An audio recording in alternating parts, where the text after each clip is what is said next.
As much as I would love to continue diving even deeper into this rabbit hole, I think I've dived about as deep as I can go. But anyway, to sum up the last however long I just spent doing all that, I'm pretty sure the body double theory is still correct, and I'm pretty sure the one we know as Shigasa Tokiko was the other Satsuki, is my theory. Anywho, Kensei entered the shrine office. 何かご用でしたか？いや、もう済みましたから。Ayato bowed again and left the shrine. Ayato lay atop his futon that night, his bandages unraveled. はい、じゃあ拭きますよ。Yuka scrubbed his back with a warm towel. こすらないようにお願いしますよ。承知していますよ。Yuka wiped the festering skin on Ayato's back with a tightly wrung towel. Comforting warmth seemed dim to him. This wasn't to say it didn't hurt, of course, but it was tolerable. お薬ごと拭ってしまってもよろしいのですか？清潔にしていれば問題ないそうです。Ayato fell into a comfortable trance as he answered that question. わかりました。では続けますね。Yuka warmed Ayato's back with multiple towels. Ayato let her do so as he reflected on the day's events. Unfortunately, there was one question he failed to ask Kensei in time. What can you tell me about the Oracle? According to Karen, the Oracle hadn't danced at the festival since the year of Satsuki's murder. That lent even more credence to the idea that she had been none other than Satsuki. However, Satsuki had been with Ayato during the Oracle's dance. Though that being said, the Oracle performing the dance had been disguised with a mask. Does that mean Sachan really was the Oracle, and she simply swapped places with somebody before the dance? No, hold on, that doesn't add up. The Oracle's entire raison d'etre? I don't fucking know French. Don't you just throw in fucking the most important reason or purpose for someone or something's existence. Okay.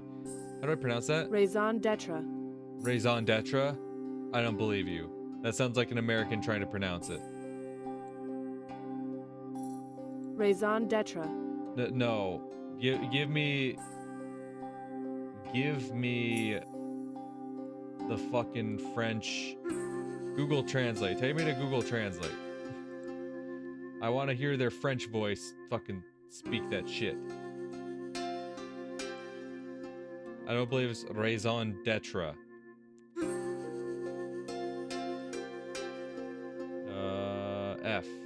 F. French. Raison d'être. Raison d'être. Raison d'être. Yeah. Prayer wasn't raison d'etre. Raison d'être. Wait, I have to put the... Raison d'être. Okay, it's still pronounced the same. I had to put the little accent on it. Why wouldn't you just say the word purpose, though? Why don't you just say something like the Oracle's entire purpose? Why'd you have to throw in a random fucking French phrase? Why you gotta make me stop and look up French phrases? Why'd it have to be French? Raison d'être. Raison d'etre. The Oracle's entire raison d'etre. Okay, whatever. Thus, it made no sense for someone else to do that part. However, it was just as inexplicable otherwise. The further Ayato pursued the theory of Satsuki being the Oracle, the more unrealistic it became, until he realized it's a body double. Unfortunately, that was all he had to go off for the time being. Sachan was the Oracle, while someone else performed the dance. If that were true, then just who in the world took her place back then? Though Ayato hadn't gotten a good look at the masked dancer, they'd appear to have been around Satsuki's height. Yeah. As such, they most likely weren't male. Yu and Nanako were on the tall side for girls, while Yuko was too small to be mistaken for Satsuki. Alright, now that I think about it, Nanako didn't go to the festival that day. Could that be relevant in some way? Ayato decided to set that aside and consider other candidates for the dancer's identity. Saya fit the bill. She had performed the dance before in the Oracle's absence, thus she would have been a perfect body double. However, she had been playing the flute on stage during the Oracle's dance, so that immediately ruled her out. Couldn't have been Mia either. She was the one who'd escorted the Oracle to the stage after all. That eliminated the two most likely suspects. It's a bit of a long shot, but what about Ryoko Shigusa, their mother? That one was honestly something of an enigma to Ayato. Not only had he not seen her during the festival, but she rarely made public appearances to begin with. Ironic, considering she was Ayato's great aunt and a former Hinagami by blood. 綾人様、包帯を巻きますから体を起こしてくださいませ。あ Ayato did as asked and sat cross-legged on the futon. 失礼しますね。 Yuka snaked her arms around Ayato's abdomen, started wrapping his bandages. あなあゆかさん何でしょうか。 Yuka answered without missing so much as a beat in her work. あの事件以来ミコは祭りに出てきていないんだね Now that stopped Yuka dead in her tracks. ええ、そう聞いています。祭り以外でミコを見る機会なんてないんだし普段はどこで何をしているのだろうさあ、神様の使いですから考えたこともありませんでした。 It was likely common sense to all the residents of Hitogata. ゆか、あ、お嬢様。なんですか、はしたない。 Oh, shut up, どの目で bitch! そんな脱がせたりして。あのな彼これは背中を拭いてもらっていただけだぞそんなの分かってますけど。 She's like, I should have done it instead. 兄様のお世話は私がやると言ったでしょ。申し訳ありません。です。いいからこっちに来なさい。 Karen dragged Yuka out of the room before the latter had finished wrapping Ayato's bandages.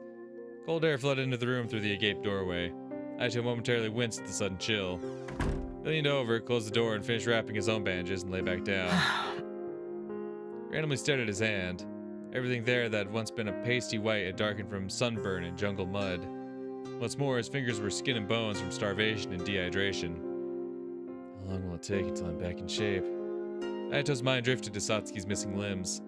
Her arms and legs had been amputated. Does that signify anything? It was different from the curse, which stood to reason, as the curse shouldn't have claimed the oracle, Lord Hina's own envoy. Did the culprit need to take her limbs? But why? The police have been identifying individuals via fingerprints since the era of westernization. So perhaps the murderer severed Satsuki's limbs to prevent her fingerprints from being taken. No, that doesn't add up. Anyone would have recognized the body of Satsuki's on sight, and her fingerprints would have been useless anyway, since their origins were a complete mystery. Besides, the killer could have simply cut off her fingers if all they'd wanted to get rid of were her fingerprints. That would have been far more efficient, even with Satsuki's slender arms. わからないな Ayato knew that there had to be a reason, but all his theories kept hitting one dead end after another. It's because you haven't considered the body double theory, Ayato. Let me tell you about it. Ayato holed himself up in his room for the next day onward, under the pretext of recovering from his wounds. Documents he'd retrieved from the family storage room were stacked by his pillow. Nearly all of them concerned the Oracle. Ayato started reading about the Oracle's origins. Most of those documents were records from the settlement of Hitogata, which was originally known as Hitogata Village. During the Sengoku period, the region was part of the Kaga domain, which was ruled by the Maeda clan.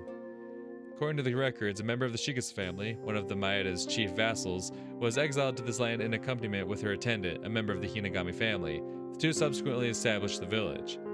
Miss Shigusa founded a shrine, while Mr. Hinagami governed the village as its mayor. Their families consequently became the leaders of Hitogata village. Meanwhile, the Oracle suddenly appeared at some point in the 18th century. Records say that she'd literally descended from the heavens. However, said records were akin to folklore and myths. Put simply, they weren't the least bit credible. A woman they dubbed the Oracle had likely appeared, but it was doubtful the records would state her true origin, whether that was from outside or inside the village. Perhaps they'd gone out of their way to hide her origins to further her mystique. There were also depictions of one other matter of interest, namely the doll god known as Lord Hina, whom only the Hinagamis were permitted to worship. He was said to be earth from within the village, molded into clay that was enshrined in March, subsequently blessing the village with good fortune. The records also claimed Lord Hina would grant any wish, so long as he was worshipped correctly, that is. Only the Hinagamis were instructed how to do so. If one were to worship a false Lord Hina in any other way, the real Lord Hina would kill them, or so the legends went. That was the curse of Lord Hina. That was about all Ayato was able to learn by simply skimming through the documents. The Oracle and Lord Hina had been mentioned separately, and based on the settlement's chronology, the Oracle may have appeared in order to worship Lord Hina. But what Ayato wanted was more recent information on the Oracle. It was with that thought in mind he continued delving into the documents. Eventually, he discovered a plainly bound book that appeared to be a journal. What's more, the paper front cover looked relatively recent. The journal itself was full of simple sentences. 1897, Oracle reveals herself, offers dance. 1898 to 1902, offers dance. 1903, offers dance, Oracle returns to heaven. 1921, Oracle reveals herself, offers dance. 1922 to 23, offers dance. 1924, offers dance, Oracle returns to heaven. They appear to be records of the Oracle's previous appearances. Both were over a decade apart. The journal suggests that the Oracle spent the next few years following her arrival dancing in the festival. Saya had probably done the dance in her stead during the years the Oracle was absent. The Oracle first appeared in 1897, then 1921, and finally, the year the war began. Could they all be the same person? Ayato was certain she was human. He refused to believe an inhuman entity had truly descended to the mortal plane. Still, why were her appearances decades apart? わからないな。 True. Ayato put the journal away. He'd never been good at deduction, so all he could do was memorize the facts. He grabbed another book. It appeared to be a copied list of donations.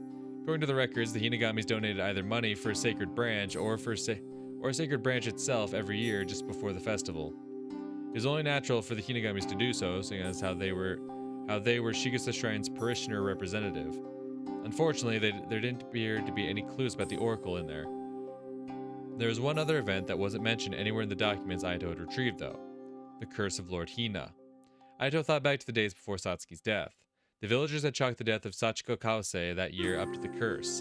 Ayato had no idea how she'd been killed. But the simple fact that they called it that meant there'd probably been prior instances of it. And that book Ayato had just read had mentioned it too. Going by that logic, that meant Sachiko Kawase must have been cursed for making a fake Lord Hina. However, the documents had mentioned no previous occurrences of the curse. His ancestors had likely not wanted to leave a record of something so grim. As such, Ayato had no way of knowing whether it was true or not. Ayato sighed and got up. The new skin forming on his back felt stiff. Staring at these books all day won't solve anything. I'll just have to head to the shrine and ask them my questions. Perhaps I'll even find a stash of documents of their own over there. Ooh, ballsy play, ballsy play. Because we know Saya is a very, bitch. She's not one to really be nice and beat around the bush, alright? She's not afraid to tell it to your face and be an asshole about it. She's very short with people. We know this much for sure. And we also know that, what's his name? Yoshimitsu, the head of the clan. Head of the family, I guess, at this point. He's not going to give up any information either. We know the old bastards aren't going to say shit. They're very curious. The grounds were quiet and deserted. Kensei is probably my best hope for answers. See, that's the thing, though. That's the thing, though. Kensei is absolutely your best hope for answers, but they know that. They know that. They absolutely know that Kensei might blab. He might give away something that he doesn't realize is important information he has to keep under lock. But they do. That's why Saya came out yesterday. Of course she knew what was going on. Of course she knew what they were talking about. Of course she knew all the happenings that were going on. So she popped out right before Ayato could inquire any further. She knew he was getting a bit too close to some sensitive information, so she pops out and says, "Oh, Kensei, your wife is calling for you. Oh, hello, Hinagami boy. What a coincidence you are here. I did not realize." She's a tricksy bitch. Guessing he's over by the shrine hall at this hour. Ayato made off for his destination with that thought in mind. Before he could take more than a few steps. Hello, Yoshimitsu. Yoshimitsu emerged from the shrine hall. お久しぶりです。ひな神の坊主か。無事帰ってこられたようじゃな。おかげさまで。The pair exchanged textbook pleasantries. Ayato had always felt awkward around Yoshimitsu. As a boy, he considered him a terrifying old man, and remnants of that impression lingered still. Though he'd felt the same about his own grandfather, honestly. ケンセイさんはいらっしゃいますか？ケンセイは出ているよ。何か用かね。ええ。ミコについていくつか尋ねたいことがありまして。Though hesitant, Ayato ultimately decided to ask Yoshimitsu. 坊主がひな神の人間であっても、いや、ひな神の人間であればこそ、おいそれと話すわけにはいかんな。なぜですか？ Ayato stood his ground. ひな神の当主しか知り得ぬことだからよ。どうしても知りたいのであれば、秀臣に聞くといい。Yoshimitsu turned to leave. もっとも、あやつが喋るとも思えぬがな。That makes two of us. Ayato would have never come all this way if he believed he could get his grandfather to talk. For a moment, his mind turned to his father Shizuru, but the man was still stuck in Tokyo, buried under a mountain of work. 兄様？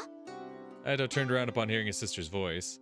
Karen and Saya had emerged from the shrine office together. どうなさったのですか？ちょっと散歩をしてただけだよ。私は舞のお稽古です。さやさんに教わって。私が神楽を舞うのもそろそろ辛くなってきましたからね。Saya smiled. 祭りで舞うのか？まだまだですわ。さやさんの前には同行呼びません。私はもうずっと昔からやっていますからね。さやさんはいつ頃から舞われていたのですか？私は昭和の初め頃からよ。巫女様が現れない年は私がすべて舞いました。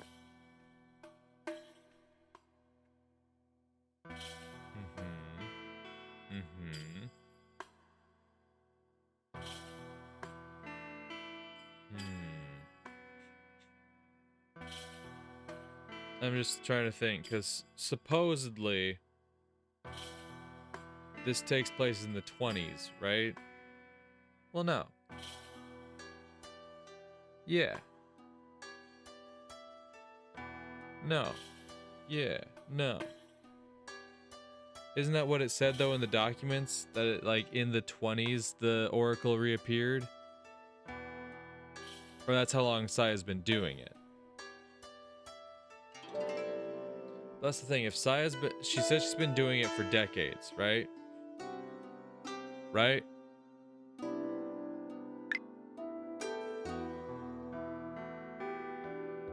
She's been doing this for decades. He's like, decades? That's wild. Because at this point, if we follow the timeline that's been laid out to us, right? If we follow the timeline that's been laid out to us, Ayato would be 18 at this point.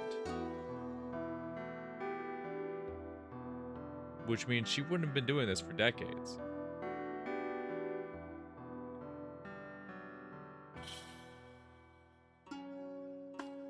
She says she started dancing not long after he was born. Right. He would have been born in 27. Right? If Reiji is 30 in 57, and he and Ayato are born in the same year, that means Ayato was born in 27. Right. Yeah, and I guess things kind of line up then, don't they? That means that the events with Satsuki's death would have taken place in 1940. He would come home from the war in 45. And then 6 years later, in 51. Yeah, no, the timeline adds up then. Because if Ayato comes home from the war in 45, right, and the description of Cartagena itself says 6 years after the end of the war,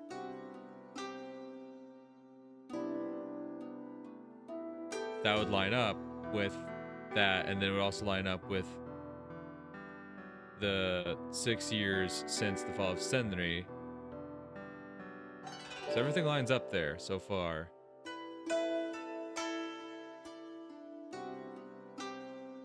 But that's strange, because Saya says she's been doing this for decades. So she says not too long after you were born. So if we assume that she's been dancing since they were born, let's just say the same year, maybe it was like a few months after they were born, that would be 27. It's currently 45.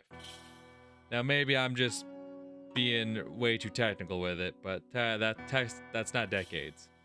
It is very close to 2 decades. That would mean it's been 18 years. That's not entirely decades. I'm just saying. If we want to break down the numbers, you have not been dancing for decades.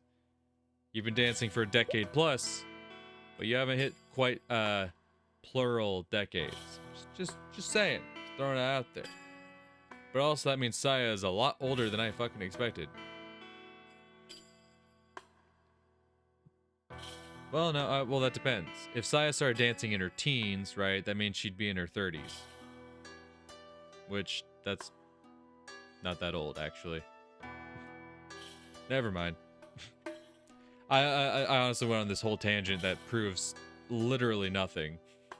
There's nothing to this tangent whatsoever, but you know, sometimes my brain gets going one way and I'm like, I gotta know. I need answers. ではあの事件の後もええ、そうよ。 Saya's visage stiffened ever so slightly. Seemed touching on Satsuki's murder had become taboo, just as Ayato had suspected. 次は拝殿でお稽古をするのですけれど、兄様見ていきますか？いや邪魔すると悪いしそうですか。Oh, you don't want to watch me dance? But come on, bro. Aren't we like, it would be so cool if you would watch me dance. Don't you want to watch me dance? Don't you want to fuck me? Watch me dance? Karen was visibly deflated. では参りましょうか。 Saya and Karen filed into the shrine hall. And so it was that Ayato found himself alone once more. I doubt I'll ever have a better opportunity than this. Ayato circled around the shrine office via the path used by the Shikasas with that thought in mind, taking great care not to leave any footprints. Ayato stood behind the shrine office. Before him was the aged storehouse.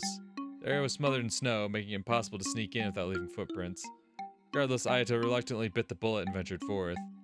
Satsuki had supposedly lived in the storehouse. The reports Inoue left had also said as much. Thus Ayato was hoping to find something that the photograph hadn't picked up.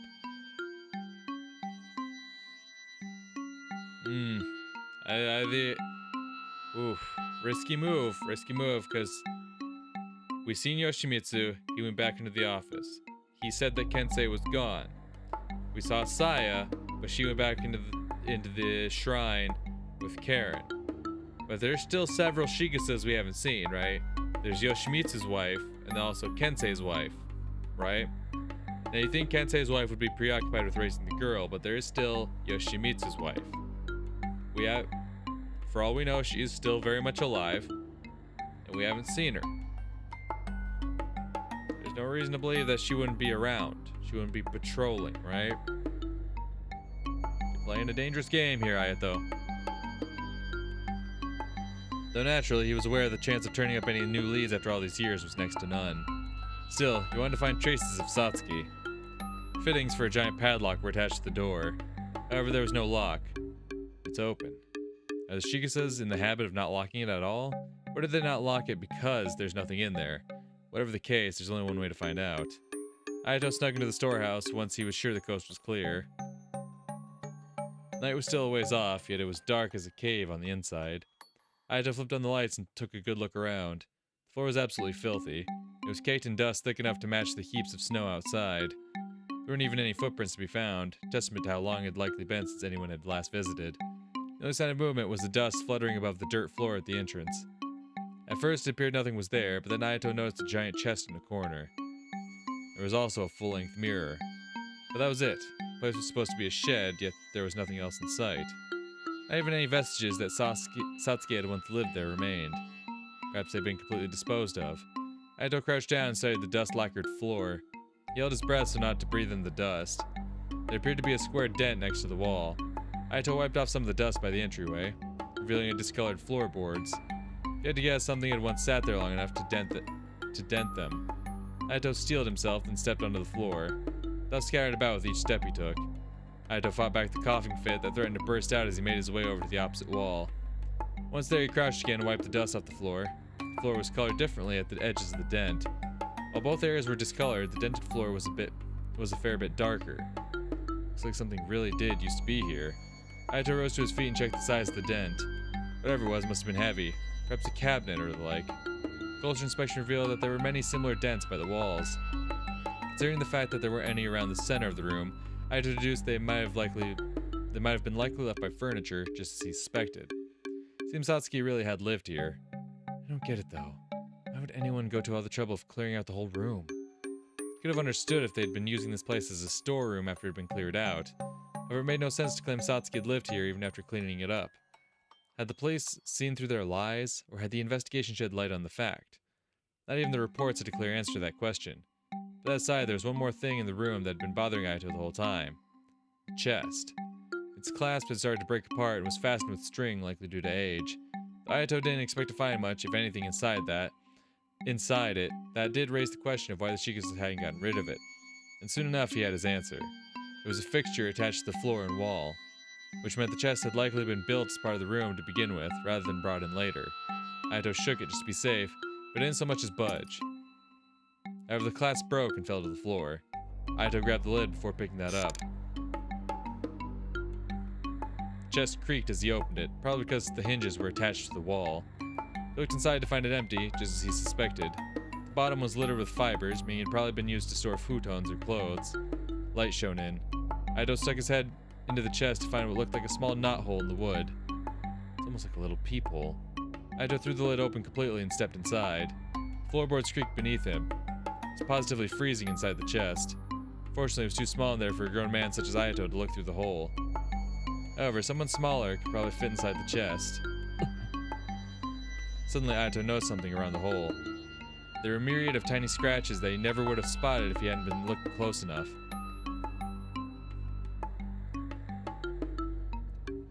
So that's where the body double was kept, huh? Ayato.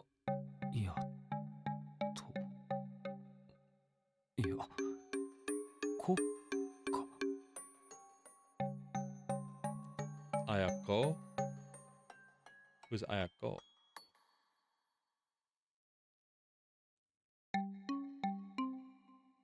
Ayako. What is that? Is that the body double's name? Somebody's name? It's so similar to his own that it weighed particularly heavy on his mind. Were they trying to spell his name and misspelled it? Potentially. And see, that's the thing. She would have conversations with herself, right? While talking in the mirror. But it would be with the body double who was stored in the large chest. Especially a small girl, right? Did Satsuki carve this? Or... Ayato got up and stepped out of the chest. Someone named Ayako once lived there? And had that someone been Satsuki herself? Of course, he couldn't rule out the possibility that someone else had lived there before her, leading to an endless rabbit hole of possibilities. Whatever the case, Ayato didn't know an Ayako at the very least. He shut the lid and put the clasp back in place. Scanning his surroundings, he saw the footprints he'd left in his wake. There'd be no lying his way out of this if he got caught. Perhaps I should just clean the whole place now that I've come this far. No, forget it, that would take way too long. Ayato swept as much as it took to keep his footprints from standing out as he approached the full-length mirror. It was blurry beyond belief, seeing as how it clearly hadn't been cleaned in years. As such, it could no longer even serve its intended purpose. Ayato opened the drawers to his space, but found nothing within. They wouldn't go so far as to call it a lead. The full-length mirror was potential proof that a woman truly had lived here. That and the word Ayako carved in the chest. Perhaps I'll need to do some more research. Ayato swept his footprints away one more time as he made his way back to the entrance. Sunlight streamed through the windows, illuminating the clouds of dust dancing through the air. Ayato feared he'd get lung problems if he stuck around too long. But does he get caught? So he quickly went outside, shut the door, and left, clearing his trail so his footprints wouldn't stand out. Alright. So far, so good. He didn't get caught in the act. Doesn't mean someone won't catch on yet, though. Ayato descended the stone stairs. リヒトン、グリコ？神社行ってたの？ああ、ちょっと散歩をしてた。Ayato quickly pulled a lie out of his ass. グリコは？私はおひなに会いに行ったんだけど、今は舞踊のお稽古中って言われたから戻る。ああ、神社でやってるようだな。へえ、さやさんに教わってるの？そうみたいだぞ。じゃあやっぱりおひなが巫女になるのかな？どういうことだ？あ、ごめん。巫女になるというか、お祭りで踊ることになるんじゃないかってこと。ああ、なるほど。Sai's comments had certainly hinted as much. そうだ。綾子って名前に聞き覚えはないかな。綾子？さあ、綾とだったら知ってるけど。そりゃそうだ。綾子ね。駐在に行けばわかるんじゃないかしら。確かにその方が早そうだ。Ayato headed toward Maihina. あ、私も行く。暇なのか？いいじゃない、別に。Yes. Meguri pouted and walked with Ayato. それで、その綾子さんがどうかしたの？どうかしたというか。Well, he didn't know for sure if that was actually someone's name, or why it had been carved into the chest even. The state of the scratches hadn't indicated how old they were, much less who carved them, naturally. こんにちは。Meguri entered the station and made a beeline for the heater. なんだお前たちか。 Takayama looked up from the heater he'd been hogging. あ、お餅焼いてる。俺の昼飯なんだから勝手に食うなよ。高山さん、綾子という人物にここ。綾子？そういう名前の人に覚えはないな。Takayama's countenance warped in confusion as he procured some documents from the filing cabinet. 集落全員の名前を覚えているわけじゃないから。人別帳のようなものがあるんじゃないですか。Ayato watched Meguri piling the inflated rice cakes onto a plate out of the corner of his eye. 家を訪問した時に聞いたりはするけどね。大抵の場合、どこそこの奥さんとかそういう言い方になってしまうからな。Takayama flipped through the documents despite his complaints. そもそもそういうのを知りたいんだったら。サイズおじいちゃんはおっかないから。Meguri poured soy sauce over the rice cakes. ここにある書類じゃ難しいかもな。課長の名前しか書いてないし。民法の改正は来年でしたっけ？あ、リヒトにこれあげる。Meguri handed Ayato a rice cake. その辺はよくわからなくて。って俺の昼飯。Takayama snatched the plate away from Ayato. たく油断も隙もあったもんじゃないな。やっぱりサイズおじいちゃんのところに行ってみる？ Fucking. そうだな。They'd probably be allowed to peruse family registries at the town hall's branch office. お餅ごちそうさま。もう来るなよ。 The pair left as Takayama cursed them. じゃあサイズおじいちゃんのところ行く？あ The branch office was practically next door, so they got there in less than a minute. ああ、ひな神の坊主。軍人恩給でももらいに来たか？あれをもらえるのは十何年か勤め上げた人だけですよ。Ayato deflected Saizo's teasing as he plopped down onto a nearby chair. 才蔵さん、戸籍を見せてもらっても構いませんか？そいつは構わねえが、何するんだい？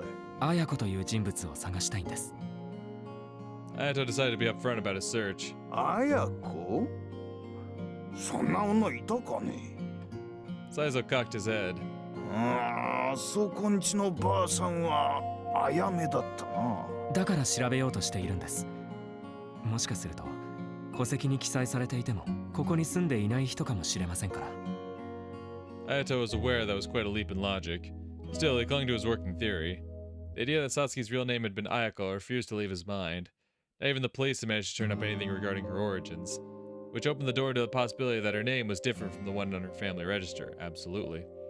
Thus, Ayato was banking on the chance they'd find the name Ayako in the Shikasa family 死 register. ぬ酒の戸籍を見せてもらえますか？仕草か。悪いことは言わねえ。無駄だからやめときな。なぜですか？お前さんはお前さんの家を過小評価したろよ。Saizo pulled a fat stack of documents out of a cabinet. ひな神や仕草がいないと言ったらいないんだよ。こんなところにある写しに載るわけがない。まさか戸籍の捜査を行っているんですか？わしは知らんよ。I can neither confirm nor deny that fact, sir. Saizo shook his head. Ayato looked over the copy of the Shikasa family register that the old man had produced. Their patriarch was Yoshimitsu, his wife Ryoko, who was Mariko Hinagami's younger sister. Their eldest daughter was Miya, who was married to Kensei. Two of them had a toddler named Yayoi. Meanwhile, Saya, Yoshimitsu and Ryoko's younger daughter, was unmarried. Something's missing. What Ayato saw didn't line up with the facts as he knew that. 確かミヤさんにはお兄さんがいたはずですが。Ayato recalled hearing he'd left for Tokyo a very long time ago. Oh, is that the case? Wait, he said Mia, right? Mia had an older brother? Yeah. Mia, who is Kensei's wife. Okay, so Mia is part of the actual, like, family. Kensei is the one who's married in. Okay, so I'm guessing... So that's why we don't know Tokiko?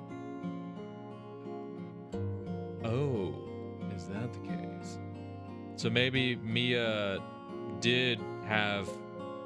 Or Mia's brother ended up being the father of Tokiko. Okay. And potentially had twins and made them work as body doubles. I'm still holding on to that body double theory. But eventually they found their way in Hitogata. いないことになっておるよ。 Saizo shook his head. なんでも東京で問題を起こしたらしくてな。気づけば戸籍から消えとった。 Okay, きれ okay. いさっぱりな。 Normally, family registers contain a record of individuals being disowned by their families, but even that had been wiped clean from this one if what Saizo said was true. わかったかい？ 少なくともこのまま戸籍を調べても無駄だってことは分かりました。 Probably never find Ayako's name no matter how hard he searched. Nor Satsuki's. ああ、ボスよ。わしが話したことは忘れてくれよな。Meguri broke her silence and nodded. Ayato knew there was no way he could afford to let the beans slip to people like Hideyomi or Yoshimitsu. Now when men like his grandfather wielded enough authority to make his spine tingle. Still, isn't there only so much they can do with authority over a measly dying settlement out in the mountains? Maybe it was just his years on the battlefield talking, but that was how Ayato felt in any case. Ayato and Meguri emerged to see the sun sinking beneath the western mountains. ねえリヒト Meguri nervously spoke up. その綾子って人がさっちゃんなの？わからない。 Ayato shook his head. All he had to go off was the word Ayako carved into the chest. I'd believe it. It's the body double's way of leaving behind something of who she was, right? And that's why she spent the time with Ayato even though she wasn't meant to. Because she wanted to leave behind some memories of herself that weren't tied into, you know, the image of who Satsuki was supposed to be. He wasn't sure whether it was a real person's name or even a name to begin with, especially considering it hadn't been in the family register. At present, he had no means to prove she actually existed. But there's one thing he could say with absolute confidence, if nothing else. A girl named Satsuki had once lived here. 俺はサツキを殺した犯人を見つけ出したい。リヒト変わったね。たくましくなった。昔は自分のことを俺なんて言わなかったのに。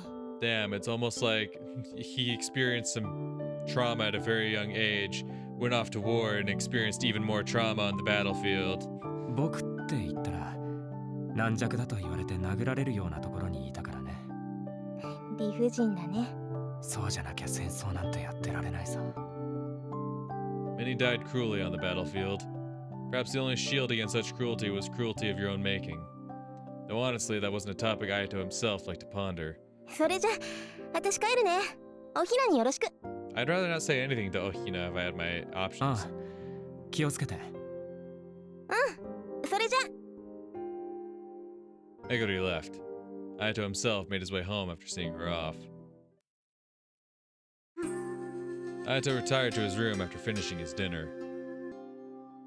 Ultimately, he'd failed to muster the courage to ask his grandfather about Satsuki and Ayako. Though part of that was because of what Saizo had said, it was mostly that he didn't expect Hideyomi would humor him with an answer. However, there was also another risk to consider. While his grandfather likely wouldn't tell him anything about Ayako even if he knew, he'd also realize his grandson was going around asking others about her, consequently leading to them being silenced. Ayato would be powerless if it came to that. At first he thought asking those likely in the know would be quickest, but perhaps he'd need to reevaluate his strategy. That said, even he felt like he was straying off course. Exactly what is it I want to look into? Who or what this Ayako is? Satsuki's origins? The Oracle's true identity? Satsuki's murderer? His ultimate goal was to uncover Satsuki's killer, that much was certain. However, part of him also wanted to uncover her origins so he could finally let her rest in peace. And for all he knew, perhaps he'd uncover the identities of the Oracle and Ayato in the process. Still, it'd probably be best to focus on a single line of questioning for now. Investigating Satsuki's origins could uncover the reason she'd been killed, potentially smoking out the killer too. Though even Ayato himself thought he was being too optimistic, that was the best plan he could come up with. Unfortunately, that also meant the documents he'd collected from the family storeroom probably wouldn't be of any help. All he could do now was make inferences about Satsuki's identity and speculate from there. So he decided to contemplate her birth first. According to Kensei, a family acquainted with Yoshimitsu entrusted her to them. However, that sounded like baloney from the way he talked. It's most likely a lie concocted to obscure her origins. When he pondered why they needed such a lie, a possibility came to mind. What if Sachan was secretly born in this village? If that were true, then perhaps the Shigasas had sheltered her and concealed her birth for some reason. However, Ayato was aware there were some holes in this theory. For example, the reason why they would need to hide her for over a decade following her birth, or why exactly she had revealed herself to the world that winter. One thing to consider was that Ayato and Satsuki had been around the same age, so perhaps something had happened around the time they were born. What if Sachan's family was murdered shortly after her birth, leaving her the sole survivor? That was all wild speculation on Ayato's part, of course. Didn't seem all that worth looking into either. However, there were still some people from back then that seemed as good as a place to start questioning as any. 昔の新聞は出張所に保管されていたはず。 Naori had told him as much some years ago. However, that was before the war, so Ayato had no idea if they were still around. That was a question for tomorrow, though. For tonight, he'd simply sleep on the matter.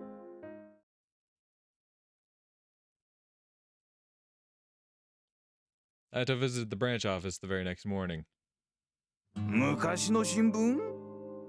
まあ、村関係の記事があるのは残ってると思うが。いえ、それとはまた別件です。 Ayato told Saizo a white lie. Placating the older man was essential to gaining his cooperation. 戦前のはその辺の棚に入ってるはずだぞ。随分と整理しておらんし、焚き付けに使ってしまったかもしれんがね。Ayato headed for the shelves in question, telling himself to not get his hopes up. There he found stacks of newspapers yellow with age. The newest one on top was from July 1936. Its headline concerned an incident that had happened in Tokyo. This won't be any help. Need ones that are far older. 対象の新聞はありますか？そこまで行くとそこにはねえな。確かどっかに切り抜きをまとめたのがあったと思ったな。Saizo rose to his feet. しかしまあ、お前さんのおっかさんが死んだ時の記事を探してると思ったな。うわっ。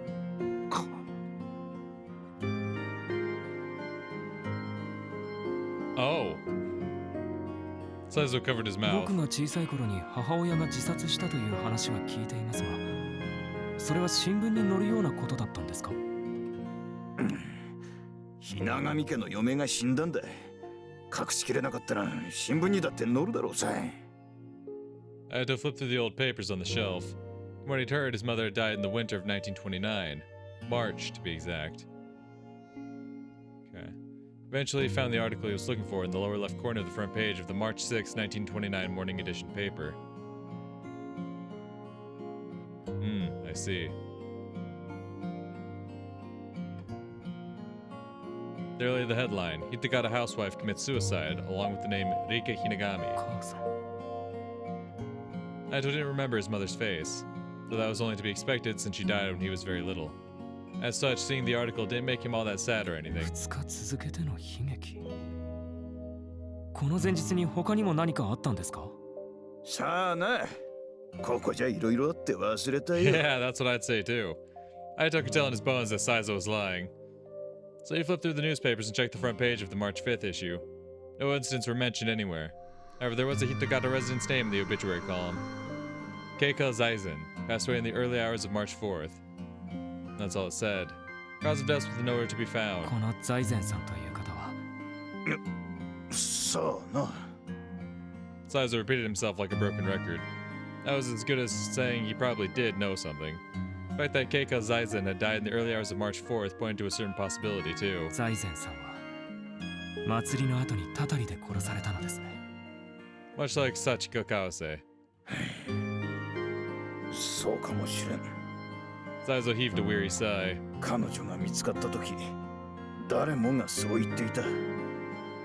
麓から警察も来たが、すぐに捜査は終わった。もしやひな神家か渋佐家からの圧力ですか？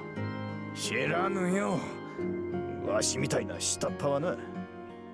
Saizo shook his head. Ayato couldn't tell if the older man was being truthful, but either way, it seemed those were all the answers he had to offer, which meant it was time to find someone else willing to talk. ほら、大正末から昭和初期の切り抜きだ。 Saizo handed over a scrapbook. Ayato skimmed through the clippings within. There were very few, probably because they were only stories about the settlement of Hitogata, or Hitogata Village as it was known back then. Those articles concerned Hinagami Pharmaceuticals' achievements, the festivals at Shika's shrine, even the implementation of phones and electricity. Nothing that appeared to relate to Satsuki. Naturally, there was no mention of the curse. Ayato couldn't tell whether they'd never reported or if those articles were deliberately excluded from the clippings. Whatever the case, this trail had clearly gone cold. ありがとうございました。 Ayato returned to the scrapbook with a hint of disappointment in his voice. Though he hadn't learned anything about Satsuki, he'd still uncovered new information. That being a past instance of the curse. This was the first time he'd ever turned up a case besides Sachiko Kawase's. What's more, his mother had also committed suicide the very next day. Oh. So maybe the mother saw something she wasn't supposed to see, and they framed it as a suicide? Which could also lead to even more resentment towards his father, right? Because if his father had a hand in Satsuki's death, right? But then also had a hand in his mother's death, like... yeah, no, that man is... I could definitely understand why he'd have a hell of a lot of a resentment for that man. What in the world happened that day? It had nothing to do with Satsuki. Or did it? Because there was the cursed death, and then the very next day, there's that death. Well, I guess Satsuki's wasn't the very next day after the festival. Was it? I don't think so? However, that didn't mean Ayato could afford to ignore it either. Ayato left the branch office. The various facts he'd learned were snarled up in his mind like a distorted spiderweb. He knew he had to untangle them one by one. However, new threads kept branching out in rapid succession. It wasn't so neat that he could untie them all by simply fixing a single fray. Still, he had to keep a firm grip on all the leads he'd found. In any case, the best place to follow up on this newest piece of information would be... Ayato entered the police station next door with that thought guiding him.